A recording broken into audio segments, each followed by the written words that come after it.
Hello, everyone. Welcome back to another virtual shadowing session with Fresh Dental Shadowing. Today, we have a very special guest all the way from Australia, Dr. Amanda Nguyen. She is another international dentist that we will have on our platform, and she is an oral pathologist, and she'll just kind of talk about her day-to-day life. And so on to you, Dr. Amanda. Thank you very much. So thank you for having me. I'm very happy to be here. So I am an oral medicine specialist and I am in Australia. I work in a couple of Australian states. I am mostly based in Perth, which is on the west coast of Australia. And every couple of months, I fly up to Darwin, the Northern Territory, which is towards the top of Australia, to provide oral medicine services there. So a little bit of a breakdown of what I'll be talking about today, and I'm happy to take questions as well at the end. I'll tell you a little bit about who I am. I'll tell you a little bit about what oral medicine is. I'll give you some take-home points to improve your dentistry and oral medicine knowledge, and then we'll go through some cases with time for questions at the end. So I was actually born in Singapore, which is why my accent may be a little bit different. But I was born in Singapore and I moved to Australia, to Melbourne, Australia, when I was 15. I finished off high school in Melbourne and I attended the Melbourne Dental School for 5 years of dentistry. At that stage, it was an undergraduate program, so you can do it in 5 years. Now it has since changed to a postgraduate program. Following my dentistry degree, I joined the Royal Australian Navy, where I worked as a dentist for several years. Following discharge from the Navy, I worked and decided that I wanted to do a little bit of further study. So I did my membership in general dental practice through the Royal Australasian College of Dental Surgeons. By this stage, after I left the Navy, I had moved to Perth, Western Australia, to be with my then boyfriend, now husband. And I currently live in Perth, which is the photograph there on the bottom right. And Perth is a beautiful place. So a little bit of a breakdown about my education. So I did my Bachelor of Dental Science through the University of Melbourne. And then I did my membership at the Royal Australasian College of Dental Surgeons in general dental practice, which is a 2-year part-time program that can be done online, although your final examinations are in Sydney, in New South Wales in Australia. After that, in 2016, I started my Doctor of Clinical Dentistry at the University of Western Australia. After graduating, I had my Doctor of Clinical Dentistry. I had fellowship of the Oral Medicine Academy of Australasia, and also another membership at the Royal Australasian College of Dental Surgeons in oral medicine. And I currently work in private practice, in public practice, and I'm a part-time PhD candidate at the University of Western Australia. So this is a little bit about Perth, Western Australia. If you have never seen a quokka before, I do recommend that you get here if you can, given the international travel restrictions. Maybe one day. The quokka is the world's happiest animal. You can see it always looks like it has a little bit of a smile. Perth, we're famous for our beaches, and it's also a vibrant city. So at the University of Western Australia, I work primarily at the Oral Health Centre of Western Australia. As you already know, I'm currently pursuing my PhD. I'm also an adjunct senior lecturer in oral medicine at the university, and I am a clinician at the Oral Medicine Specialist Clinic in public, through the public system. So a little bit about what my day-to-day life will be. This doesn't all happen in one day, but just a little bit of an idea of some of the things that go on. So in any given week, I am either preparing a lecture or lecturing both to the university or outside the university. I am a consultant in oral medicine at the Perth Children's Hospital as part of the oral medicine team there, which is great. You already know that every couple of months I go to Darwin, and that's my Darwin location there on the left-hand side. I work in private practice in Perth, Western Australia. I actually work in a group practice in oral medicine, and you can see all 5 of us there at the middle bottom. And it's a great practice. I do like working there. And I think having the support and camaraderie of fellow oral medicine specialists really makes discussing cases very interesting. So that's one of the advantages of working in a group practice, which I like. I'm also part of the executive team at the Australian Dental Association in Western Australia, and we have meetings every second week at least, often more. So that's the group of us there in Christmas jumpers at the front of our newsletter for Christmas. Just so you know, Christmas in Australia is blistering hot. We put on the Christmas jumpers for a fun photograph, and then we took them off really quickly. Just so you know, it's at least 35 degrees Celsius. And that's a bird's eye view there of the Oral Health Centre of Western Australia, which between the Perth Children's Hospital and the Oral Health Centre of Western Australia, that forms the bulk of my public practice. On the left-hand side there, you can see that I took a little photograph off Canva of somebody typing. On any given day, a lot of my time will also be spent on preparing correspondence from patients that I've seen to send letters back to referrers or to on-refer patients. All right, this is just a really quick view of some of the things that I'm involved with. I put this up not necessarily to tell you everything that I'm involved in, but very frequently I get questions from people about certain aspects of things that I do. If anybody's interested in the college, for example, or in the Sleep Association or in the Oral Medicine Academies, you're more than welcome to contact me for questions about this separately, or at the end if you want, if we've got time. All right, so oral medicine. Now, it is a 3-year full-time degree in Australia. In some countries, like for example, New Zealand, and in the past, the UK, you would need both a medical and dental degree. However, that's since changed in the UK and Australia. I had a couple of questions about why I decided to become a specialist, or from people that are interested in being specialists, and I could talk on that all day, but I actually ended up filming a video on YouTube about this very topic because I had a lot of people ask me questions. So there's a QR code there. So throughout my presentation, I will actually have QR codes come up frequently because there's too much to cover in a presentation. So if you are interested, you can scan the QR code and that will bring you to the link. If you're not sure on how to use the QR code, you can just open up your camera. You don't have to take a photograph of it, but if you put your camera on your phone over that, the link will pop up the top. All right, so the meaty bit, what exactly is oral medicine? Now, oral medicine is a specialist branch of dentistry that's concerned with the diagnosis, prevention, and predominantly non-surgical management of medically related disorders and conditions affecting the oral and maxillofacial region. So the things we see include oral mucosal disease, oral facial pain conditions, and we also sometimes have input into the oral health care of medically complex patients. In Australasia, there is the Oral Medicine Academy, and most regions or countries will also have their own society or academy, and I've got some of the information there right at the end.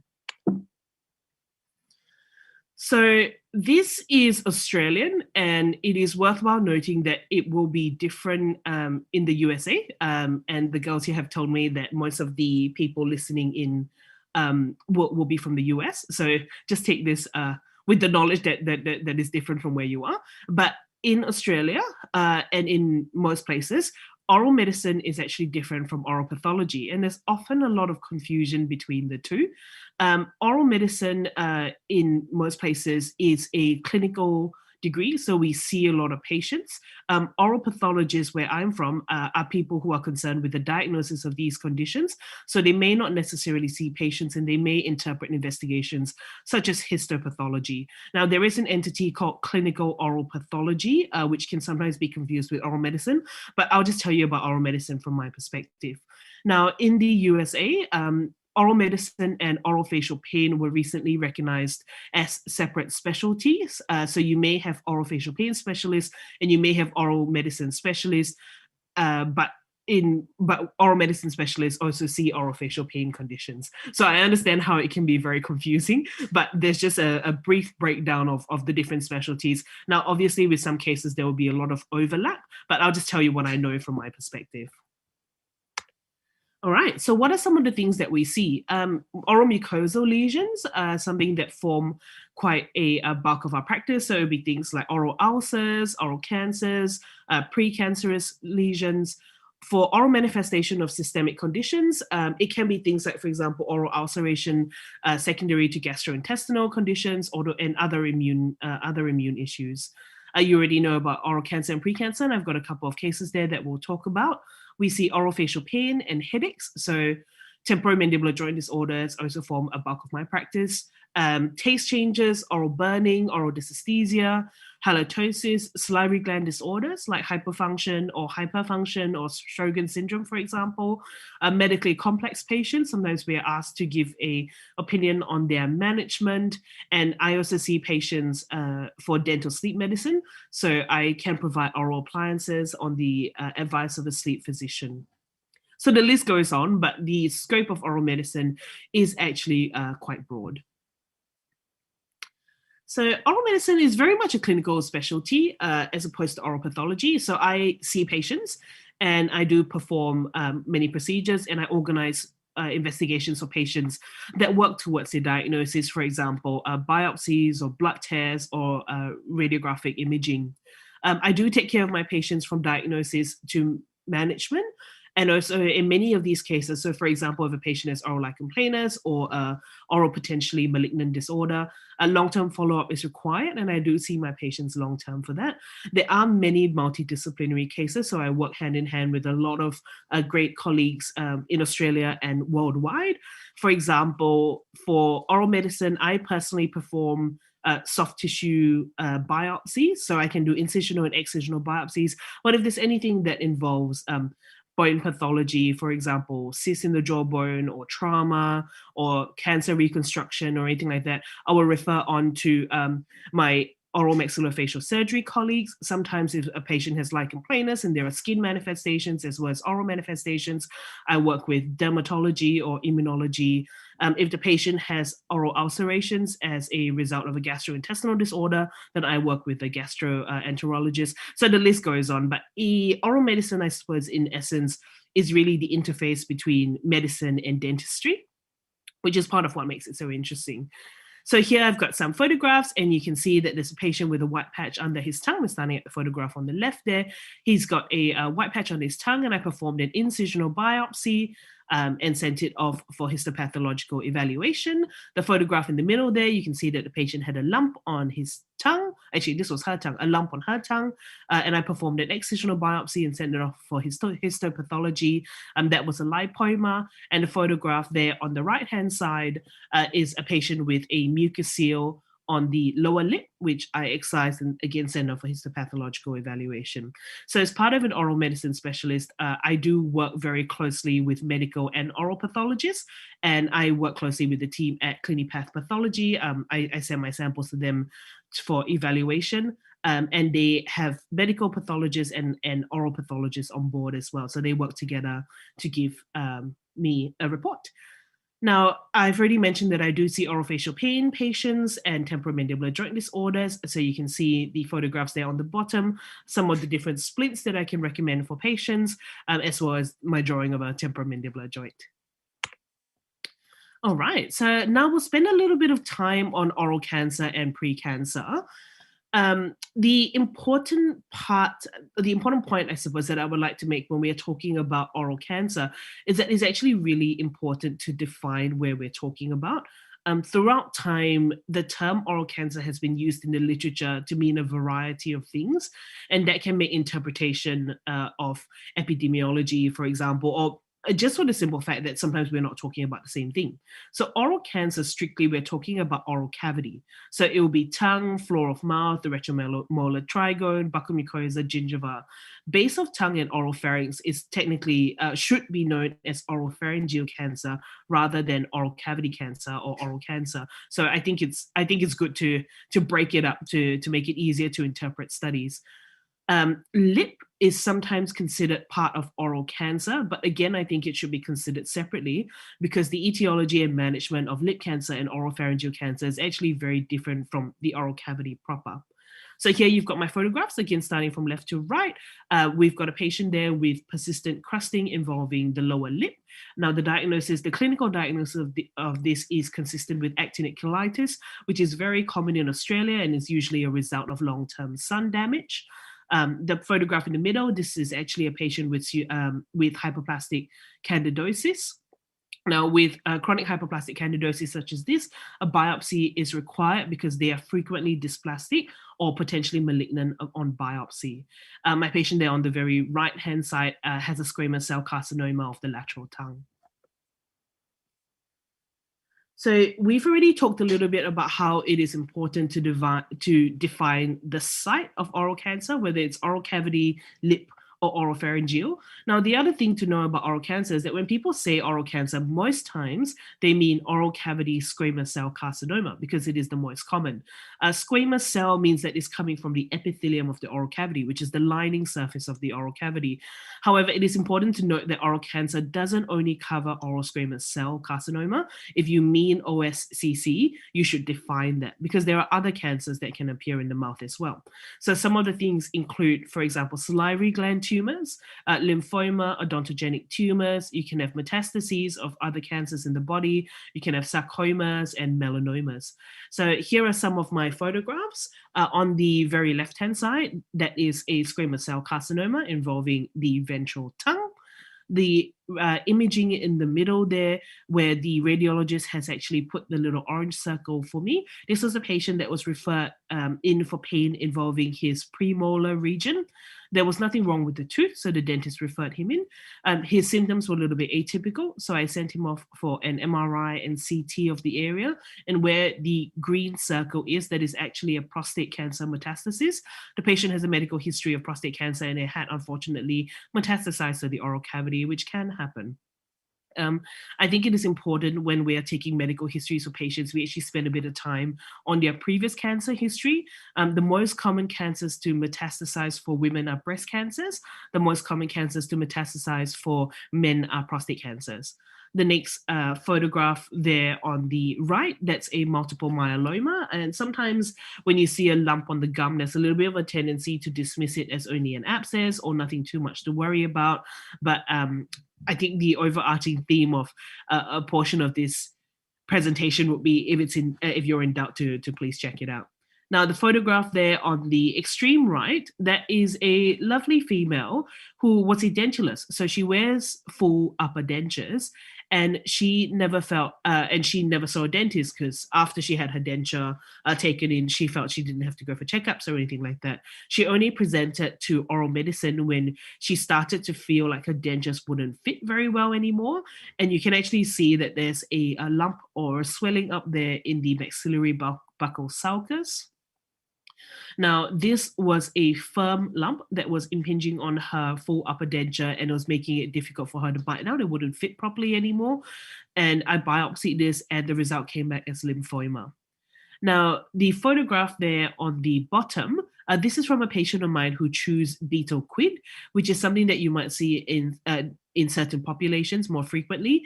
That predisposes the patient to a condition that's known as oral submucous fibrosis, and that is also considered potentially premalignant.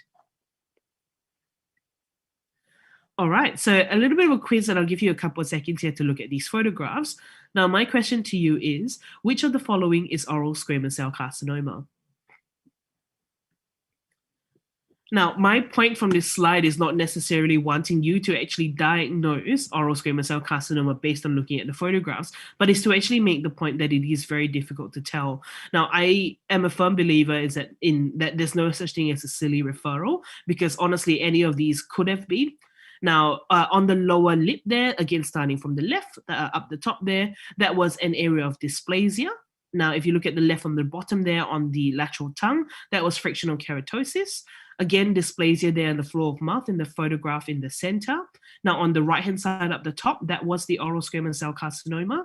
And the one below was an area of frictional keratosis from trauma from the patient biting themselves.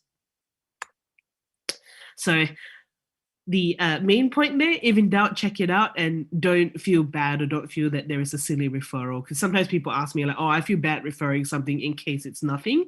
But my answer is, what if it is something? So I think it's worthwhile.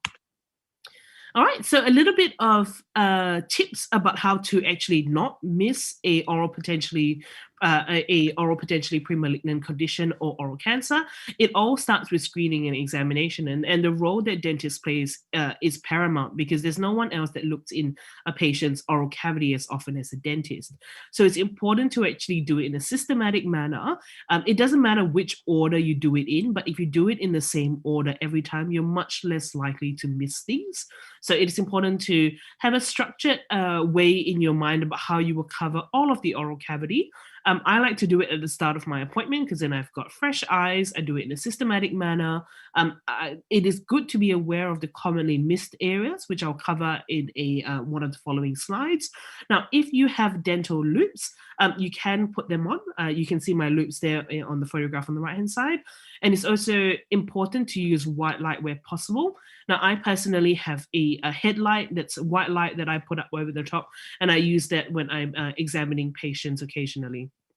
All right, now this is my general setup for examining patients. Now, I use 2 mouth mirrors. I find that it's a lot easier to stretch out the oral mucosa when you're using 2 mirrors. It's easier to depress the tongue. You can actually reflect and look at the lingual cavity or the lingual areas, and you can use that for examining the hard palate or with direct vision. So I find using 2 mirrors actually very handy. I always have a piece of gauze. Now, the piece of gauze is when I get my patients to stick out their tongue, I grab the tip of it with a little bit of gauze gently, and I move it from left to right to actually look at the posterior tongue. Occasionally, I do use ice cream sticks there, which are the 2 wooden sticks there. I don't use the ice cream sticks for every patient, but they can be useful, for example, if you need a little bit more depression of the tongue, or if you want to check the patient's temporomandibular joints, you can get them to bite on these ice cream sticks as well to see if you can replicate pain. All right, so the principles of a good intraoral examination. There is a short YouTube video that I filmed for a fundraiser, and that is on my YouTube. You're more than welcome to check that out if you want. But this is the graphic here that I've prepared on how to do a good intraoral examination. So first off, it starts extraorally, which I'll cover.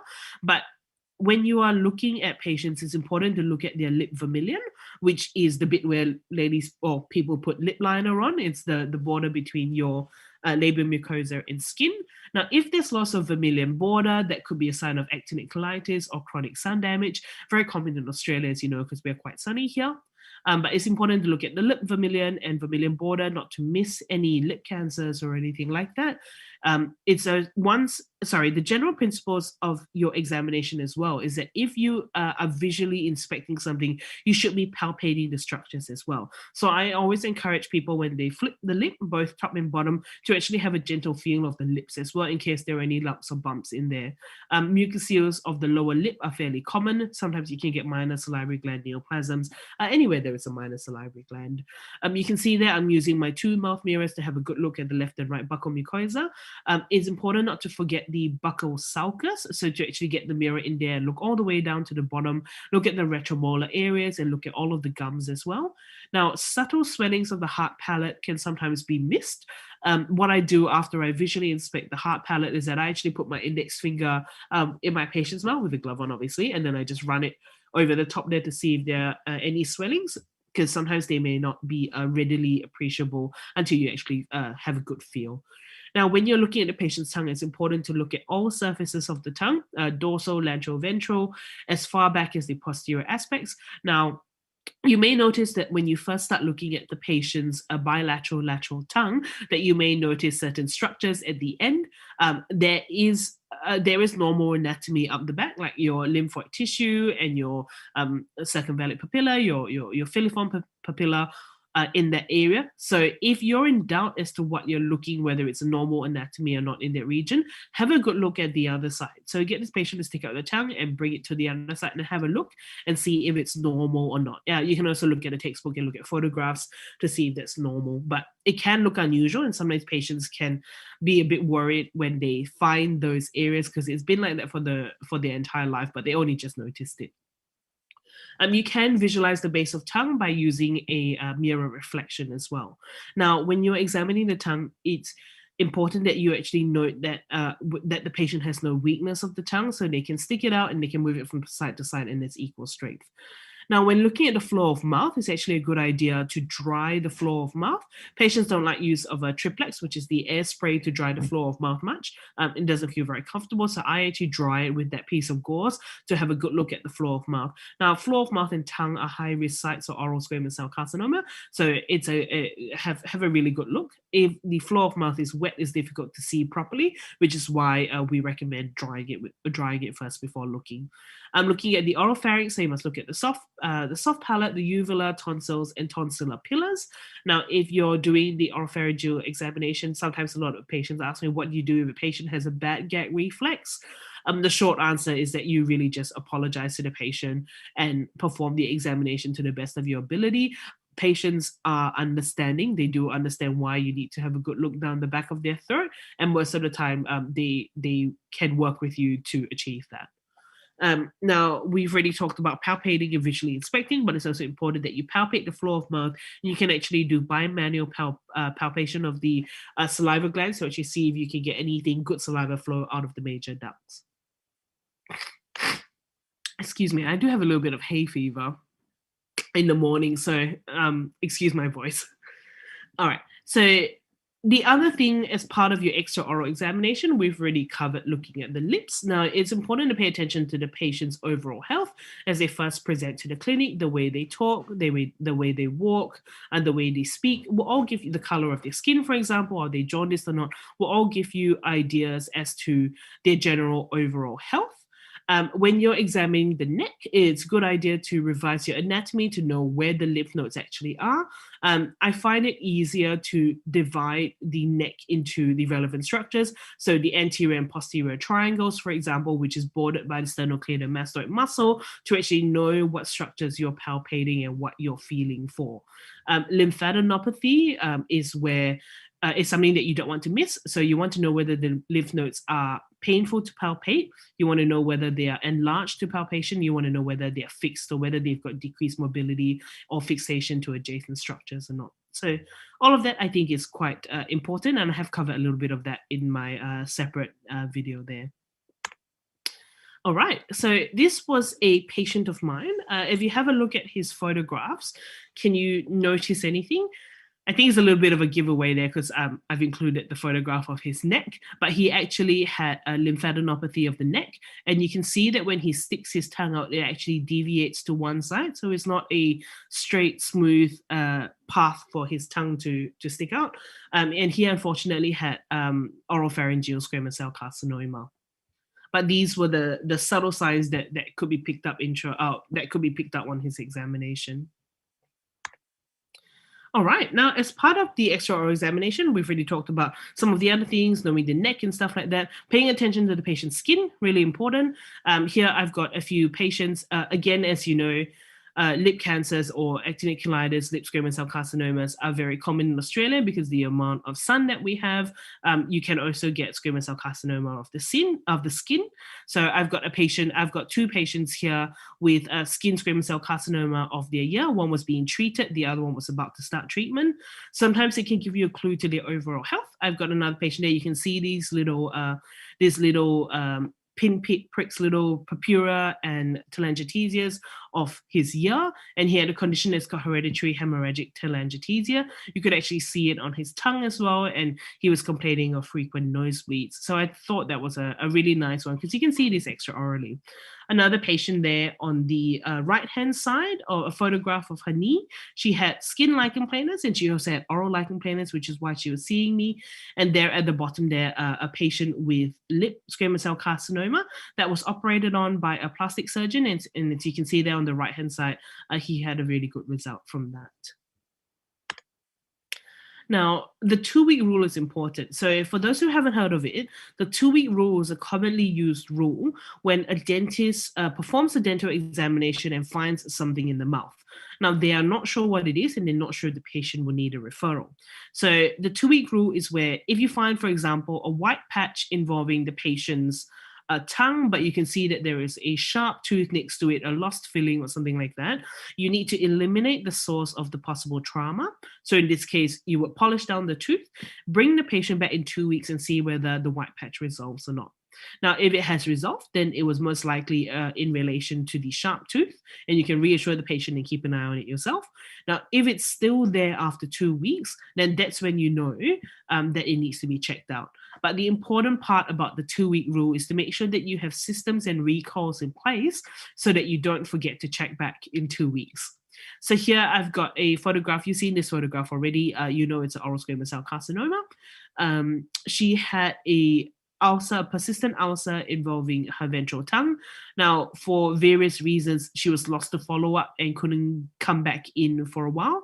But you can see that in the couple of weeks there that it took to get her back into the clinic, there was significant evolution of the lesion. So that's why it's important to check back in 2 weeks, because some pathologies can be aggressive.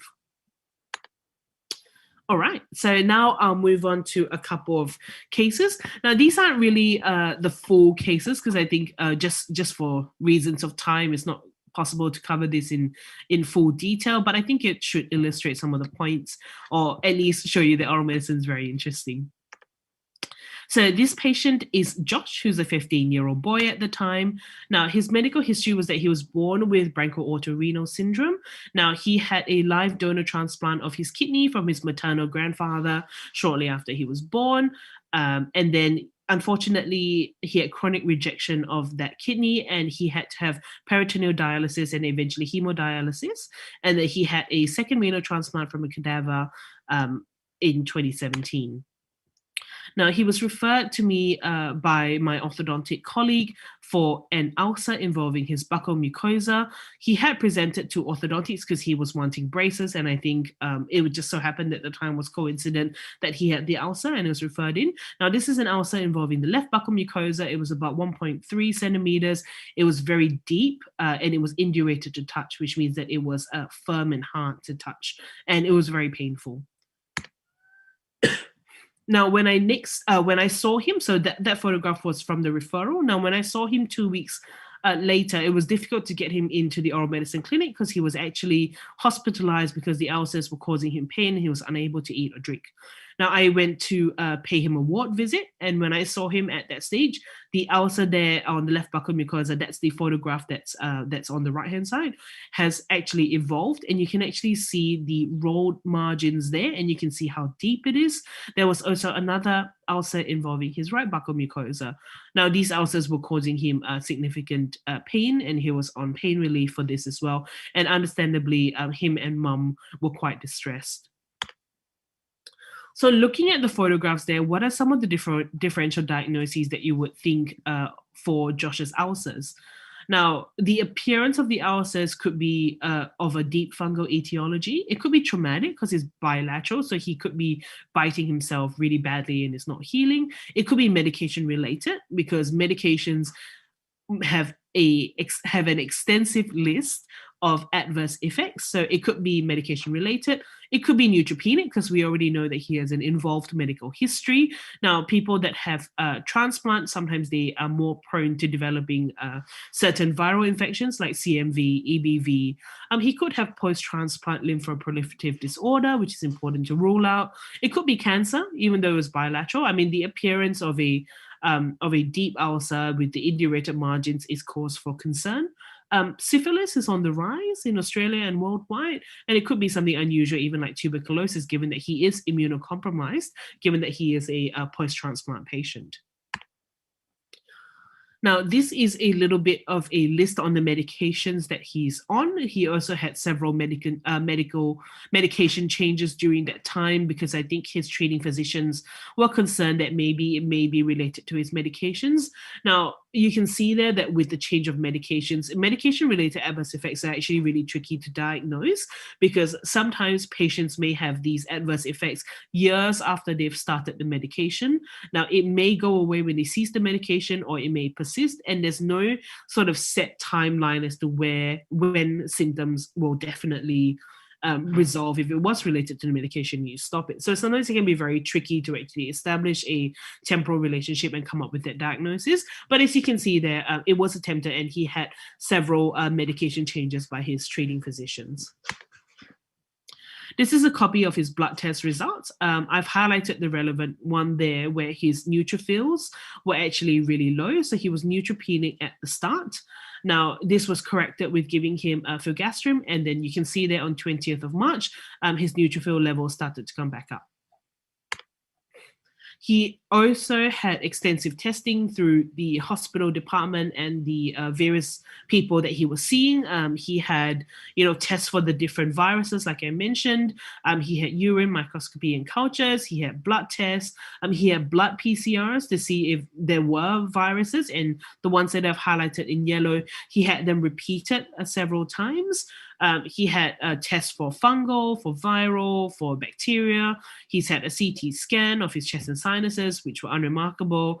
He had a PET scan of the area as well. And he was even tested by a department for micronutrient deficiencies, and they requested zinc, vitamin A, B1, and C. So you can see here that he had extensive investigation to try to find the cause of these oral ulcers. He also had several biopsies. Now, not all of this was related to the ulcers, but it was decided that he did need this by his treating team. So the buccal mucosa ulcers were biopsied, and it came back as chronic ulcers of unknown cause. Now, that can happen sometimes either because there is an unknown cause to the area, or maybe it was a traumatic ulcer. That's what the result is, that it will come back. He had bone marrow biopsies as well to exclude the lymphoproliferative condition. He's had cultures done of his bone marrow as well. He had a renal biopsy to investigate possible graft rejection, and he had a biopsy of his liver as well. And they all basically came back unremarkable. So what do you think the diagnosis of his ulcers is, given the results of all of the tests that he's had? Well, if you don't know, that's fine, because to be honest, establishing the cause of his ulcers was very difficult, and we've never been able to definitively do so. The good news is that his buccal mucosa ulcers healed up, and he's fine. I still see him for follow-up nowadays, and he's doing great, and they haven't really come back. It could be related to his neutropenia. It could be related to one of the medications. It could even possibly be an infection that just wasn't picked up. But the important point is, he is getting better. And the other point that I did want to make is that ulcers can be very difficult. So sometimes if you see a photograph of an ulcer, there's a tendency for people to think that ulcers are easy, or that you can diagnose them off a photograph. But ulcers can be extremely complicated. So here, to help with that process a little bit, I prepared a document, which was a flow chart, because I like flow charts. I work better with flow charts as well. This is a flow chart on an approach to oral ulceration. Now, I've broken it down. I think the most important points when you are thinking about an ulcer is what is the process by which the ulcer has formed, because that will give you a clue as to its etiology, and also how long it has persisted. When I say think about how the ulcer has formed, you can think about whether there's trauma to the area that's disrupting the overlying epithelium. You can ask the patient whether it started off as little vesicles or bullae, which are fluid-filled, and then they've popped over time. You can have a look and see if the rest of the oral mucosa, for example, is red, or they've got other symptoms like burning or pain, and it could be due to a disturbance of proliferation and differentiation. So they may not have enough factors to actually make their mucosa turn over properly. They may be anemic, for example, or it could be a malignant process. Now, again, not expecting everyone to know that, but oral ulcers can be an oral manifestation of a systemic condition, and the list of this is extensive. Oral medicine specialists are trained with knowledge in a lot of these conditions, so we can think about diagnosing patients properly.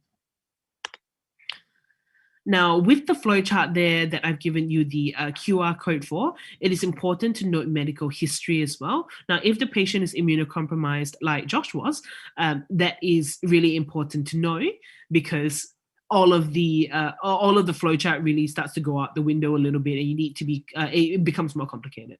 The other thing that's important to know is whether the patient has been unwell or not. Sometimes that may point to a viral etiology, and the patient has been unwell or acutely unwell. So it's so important to get them the medical care that they need. 2 weeks is the point there where I started to break down my flowchart into acute and acute versus persistent ulcers. The reason why 2 weeks is the number that is used is because we want to allow for mucosal turnover time, which is generally about 7 to 10 days, but 2 weeks just to be safe.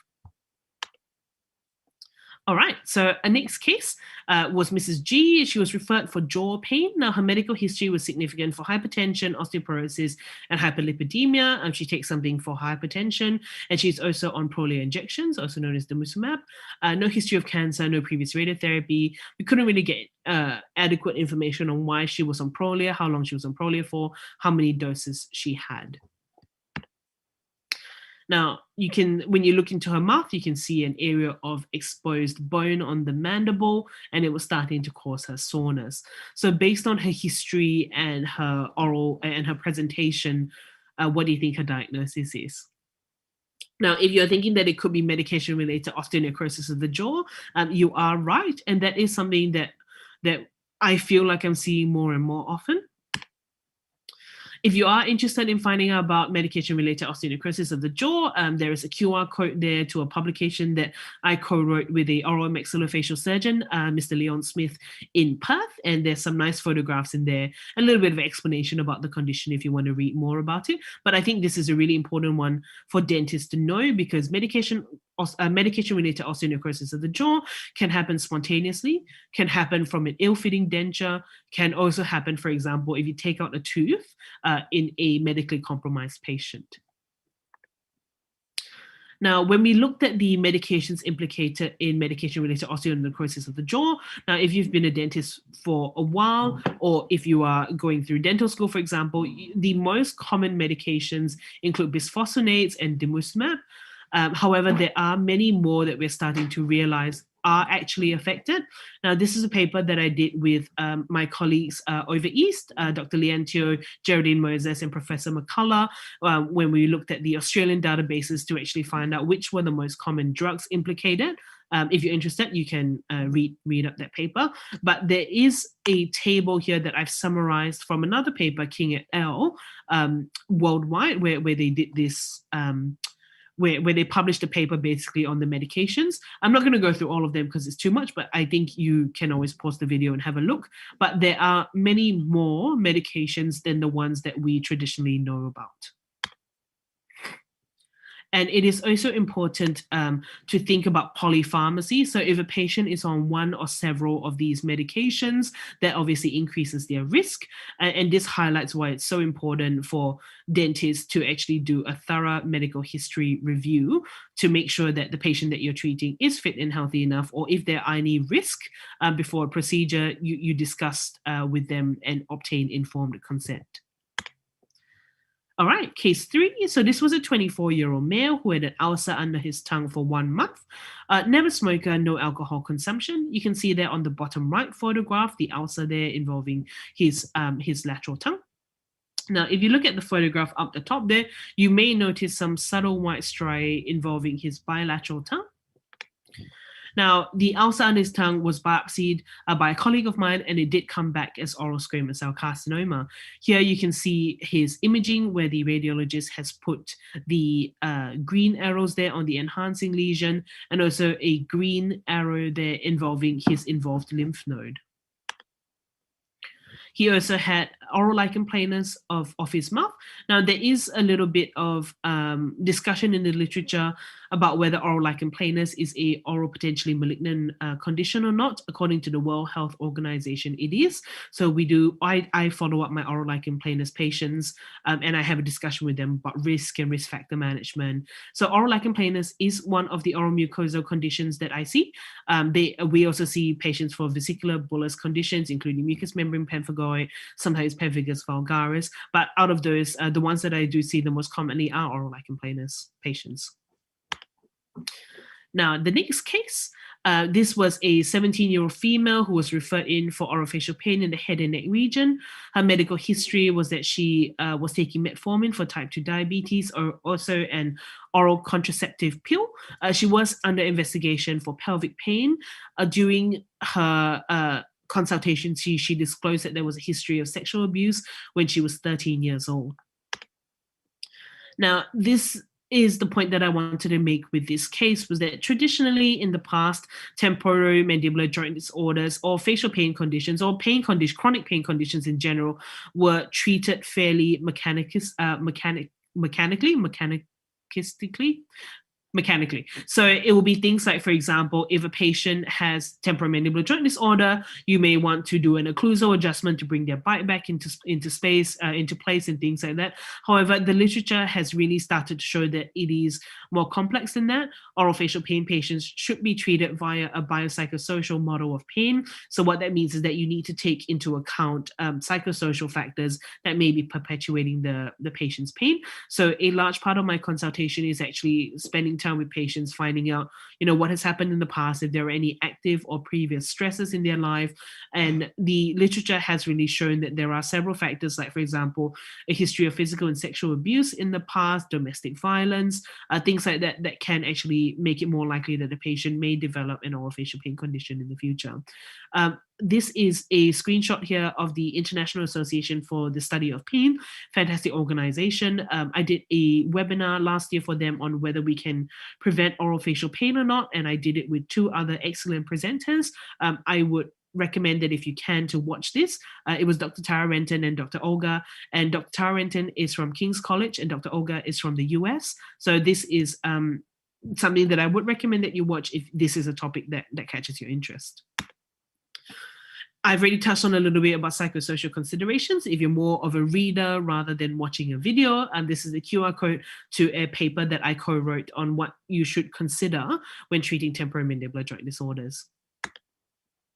All right, case 5. Now, this wasn't really a case in the sense of presenting like a patient's history and things like that, but this is a patient that presents to you with oral burning. Now, when we think oral burning, it's really easy to think about burning mouth syndrome because it's the name, right? Oral burning mouth syndrome. However, oral burning is actually a lot more complex than that. Or burning mouth syndrome, or I prefer to call it oral dysesthesia. The reason for that is that patients with oral dysesthesia. So oral dysesthesia, if there's unusual sensations in the mouth, because we know burning mouth syndrome, patients can have oral burning, but sometimes their presenting complaint will be something like a bad taste in their mouth, or a feeling of swelling of their tongue. Now, sometimes if the word burning mouth syndrome just doesn't quite encapsulate that adequately. And the other thing is that burning mouth syndrome isn't really a syndrome. All right, but anyway, so burning mouth syndrome or oral dysesthesia, that is a diagnosis of exclusion. So that means that we need to rule out other reasons for oral burning before we can reach that diagnosis. And that is there are many reasons why a patient may have oral burning. I've listed some of them there. And I think it's just important to have the understanding that not all cases of oral burning is burning mouth syndrome. If you look at the diagnostic criteria, including the International Classification for Orofacial Pain, they do still call it burning mouth syndrome, which is why usually when I discuss this with my patients or talk to them, I give them both names so they understand the subtleties of that. Burning mouth syndrome was something that I did some research on and I found it quite interesting. Now, there are certain illusions that can actually reduce pain. Now, something that you may have heard of, for example, if someone has lost a limb, so if they've had an amputation of their arm or their leg and they start to get a lot of pain in the area, mirror therapy is actually something that can help. So for example, you use a mirror and you provide patient visual confirmation that they still have 2 legs. So you reflect via mirror 1 leg over to the other side. That can actually reduce pain parameters. I worked with a group there led by Tasha Stanton, and she had a lot of really interesting work on how illusions can reduce pain in several conditions. Another one that I think she did was patients with knee osteoarthritis, and they sort of had an illusion so that they will make the knee smaller or bigger, and they would see if that would change the conditions. So then we had a thought to actually do it in patients with burning mouth. So what we did, and this was published in the Journal of Oral Pathology and Medicine, and we had a photograph there of one of our investigators there on the cover. So what we actually did was that we had the patients look at a monitor and we showed them their tongue at baseline.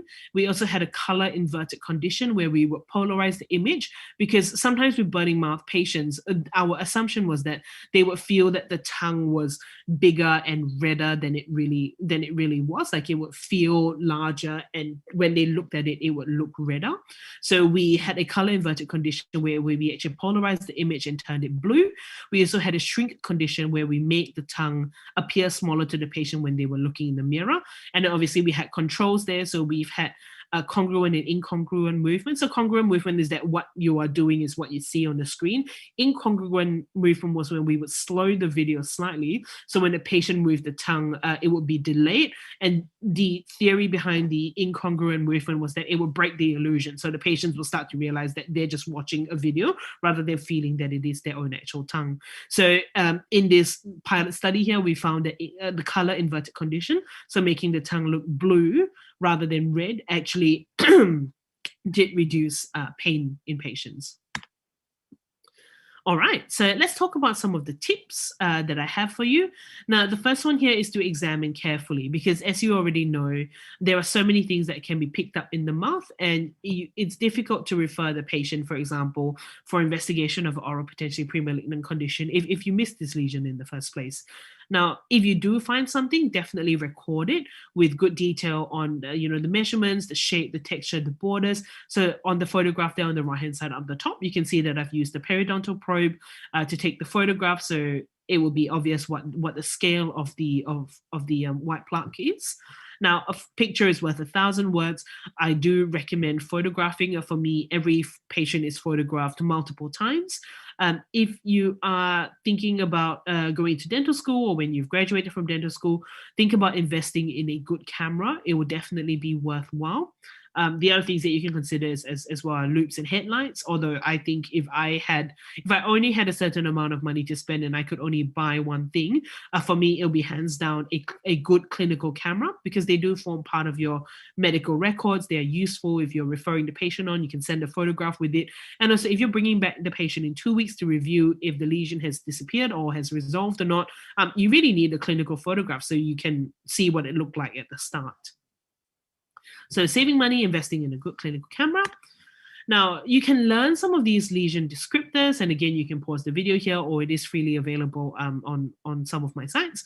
But lesion descriptors are universal. It helps you describe the lesion in your notes, and when you're communicating with others, it does look more professional as well. So sometimes you may hear people start to talk about vesica, or bulla, or papule, or nodules, and you may be wondering what the actual difference is. Well, I've put it here on these graphics for you. Now, there is a useful mnemonic as well, which I came up with, although there are 100 different ways to do this. And I think as long as you cover most of it, you should be fine. You can come up with your own as well. But when you're describing a lesion, it is important, or when you're investigating or examining a lesion, it's also important not to miss things about it. So you will want to know where it is, how big it is, the color of it, the consistency of it, the shape, borders, texture, surface contour, whether it drains, whether it blanches, whether it moves. So I think if you have a useful mnemonic like that, when you say, for example, you find something and you're like, oh, okay, how do I record? How do I think about this? How do I look at this? And how do I write it in my notes? Having a mnemonic and knowing the correct terminology, I think will go a long way. Now, we're almost at the end of my presentation here, but these are images from my patients, and they are all oral tongue squamous cell carcinomas.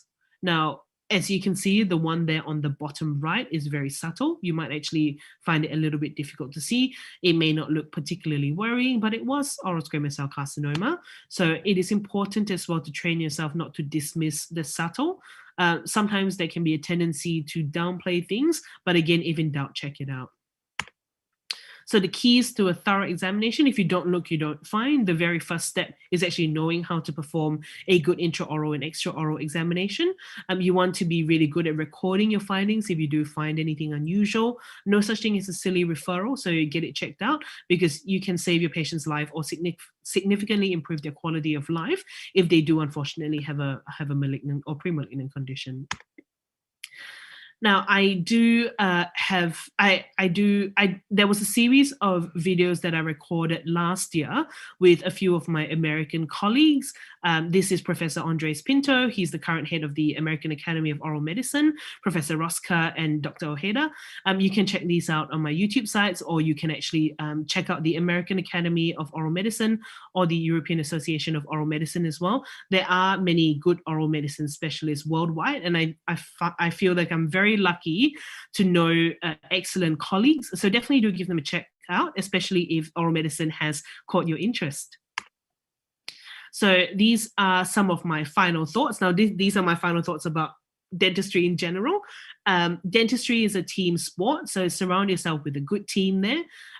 You can see my friends there on the left-hand side. The one at the top is a group of specialists or dentists that I just regularly talk to or hang out with. It's important to get support when you do need it. Good mentors are worth their weight in gold. Get involved with local or international groups. That's personally something that I've done and found very rewarding. Besides dentistry and work life and study, life is not all about that as well. So find some of the things that bring you joy. On the left-hand side there, you can see me with my 2 West Highland Terrier dogs, and they obviously bring me a lot of joy. Overarching tenets: treat your patients as you would your own family. I think it's difficult to go wrong if you do that consistently, or at least you're really doing the best you can, and never stop learning. So I've got some of the photographs there from the World Workshop of Oral Medicine, and that's a lot of the oral medicine specialists worldwide. So I would recommend just reaching out to oral medicine specialists in your area if you are interested in this topic. All right, thank you. Are there any questions? First of all, that was incredible. Personally, I learned so much. This is very different than anything, any of the other specialties we've looked at. So thank you so much. We do have questions from our Instagram and YouTube. Okay, we'll start with YouTube. Okay, this is a mouthful, but let's see. Okay, so do you see patients who exhibit psychosomatic symptoms of trauma in the oral cavity? For example, extended freeze response from depression resulting in perpetually sore throat. Yeah, short answer, yes. Yeah. So how I gave you that example before of the girl who came in with orofacial pain, history of sexual abuse. I mean, there are manifestations of chronic pain that can be seen in the oral cavity, and there's a process that's called central sensitization, where patients that are in pain, basically their brain are programmed to feel more pain. Psychosocial factors can perpetuate these sort of conditions as well. So it's a big topic, but in short, yes. Okay, awesome. And that's why it's so important to look at the patient's psychosocial history and be comfortable talking to them about it. Gotcha. Okay, so to kind of go with that, what type of oral facial pain would you see in someone who has a long history of abuse, long history of being verbally abused by family? So I guess just an example of what you have seen or what some other things you would have seen. It's very broad. I mean, it's difficult. Like myofascial pain syndrome, for example, you can see temporomandibular joint disorders, mastocytic myalgia, oral burning, patients with fibromyalgia. It's broad. Thank you. Okay, so in the beginning, you said that you were in the Navy for a brief amount of time. So what was that experience like? How was it different, or what was your daily life like then? Yeah, so I joined the Navy as an undergraduate. So they co-sponsored, so they paid a little bit towards my last year, I think, of dental school. In return, when I finished, I worked for them. So the first 6 months, this is in Australia, obviously, it's different wherever you are. But in Australia, the first 6 months was officer training, where I only did military work and no dentistry at all. So I did military training during that time.